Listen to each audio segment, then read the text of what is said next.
Hello to everyone. At ako ay gagawa po ng pizza, guys.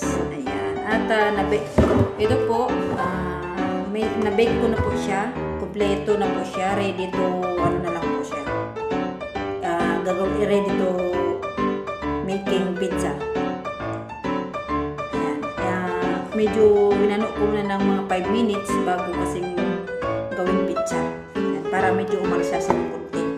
Para medyo mas masarap para yung lasa na mga sangkap na nilagay ko. Medyo may ihalo sa loob ng arena. Tapos ito po yung sangkap.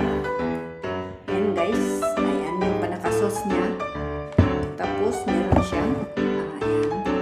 Yan po. Ilalagay ko sa ibabaw. So, dalawang kulay po siya. Wala po kasi tayong wala kasing mushroom. So, ang kulang po ay mushroom. Tapos, meron pa akong cheese. Yan po. Yan. Ang aking ingredients niya para sa ibabaw. Tapos, lalagyan ko po siya ng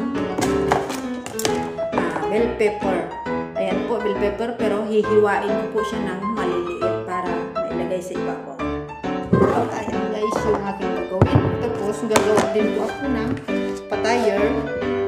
Pag ilalagay ko po yung laman, yung cheese na to sa ilalim ng arena. So, i-ano ko siya, i-roll ko po siya.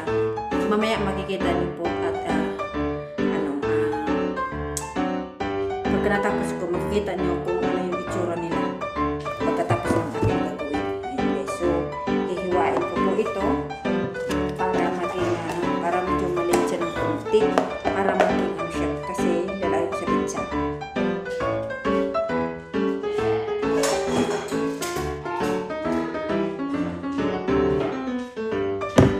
Ayan, guys. So, hihiwain ko ng konti.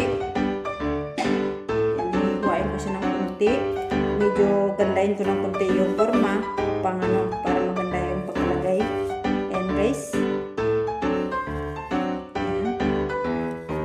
Kasi ito po yung kanilang hapunan. Yan po. So, wala naman silang sinasabi na gagawa ko ng pizza. Pero ito lang po kasi yung favorite nilang kinakain. Gusto kasi nila ito kinakain. So, ito po yung lagi kong ginagawa. Yan. So, ganyanin ko siya. Pero mamaya, makikita niyo po yung aking gagawin. Kung hindi pa kayo nakasubscribe ang aking channel, subscribe lang po and like, share, comment, guys. And maraming salamat po, guys.